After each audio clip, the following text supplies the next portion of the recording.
कुठचा विषय घ्यावा किंवा कुठची स्ट्रीम घ्यावी याच्यासाठी करिअर गायडन्ससाठी जातात. सो तुम्ही जसं म्हणताय तसं पत्रिका बघून सुद्धा कळू शकेल? हो हो, ॲब्सोल्युटली, नक्की. कारण पत्रिकेतला प्रत्येक ग्रह जो आहे त्या ग्रहाचे कॅरेक्टरिस्टिक्स आहेत. मग कुठल्या ग्रहाचा कारकत्व किती स्ट्रॉंग आहे आणि त्याप्रमाणे आपण ते ठरवू शकतो. फॉर एक्झाम्पल, जसं मी तुम्हाला मगाशी सांगितलं की गुरु पत्रिकेतला अत्यंत चांगला आहे समजा, तर गुरु हा पत्रिकेतला म्हणजे कुठल्या राशीचा, तर कर्केचा गुरु आहे, धनु राशीचा गुरु आहे, मीनेचा गुरु आहे. तर तो काय करवतो, तर गुरु असलेला माणूस, गुरु चांगला असलेल्या माणसाने एकतर बिझनेस तरी करावं किंवा मॅनेजमेंट लेवलला काहीतरी मोठ्या प्रमाणात तरी जाऊन काम करावं. ओके. फॉर एक्झाम्पल समजा गुरु चांगला असेल त्याने फूड लाईनमध्ये काम करावं, म्हणजे हॉटेल मॅनेजमेंट केलं, स्वतःचा रेस्टॉरंट बिझनेस केला, किंवा बिझनेसमध्ये त्याने प्लस टीचिंगमध्ये काम केलं. आणि गुरु हा ज्ञानाचा कारक आहे, तो ज्ञान देतो माणसाला.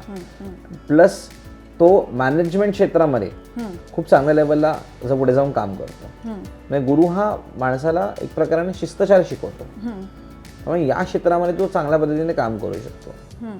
तसंच तुम्ही जर फक्त सूर्य चांगला असेल तर आपण त्याला civil exams, defence, government jobs, politics, social work या सगळ्या गोष्टीमध्ये सूर्य फार चांगला आहे, कारण वर्चस्व चालतं त्याच्यामध्ये.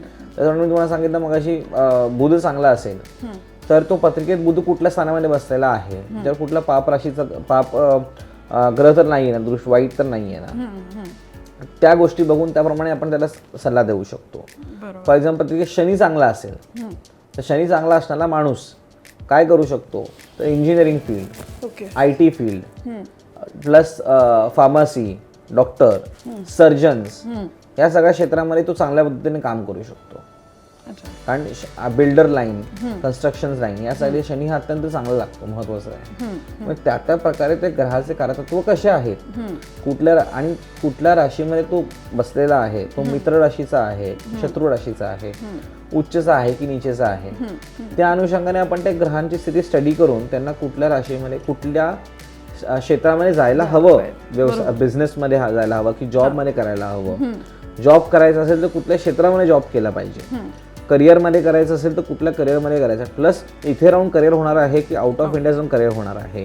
जसं 12व्या स्थानामध्ये जर शुक्र बसलेला असेल, 12व्या स्थानामध्ये जर शनी बसलेला असेल, राहू किंवा केतू बसलेला असेल, तर तो व्यक्ती 100% आउट ऑफ इंडिया जाऊन शिकून तिकडे सेटल व्हायचे 90% जास्त चान्सेस असतात त्याचे.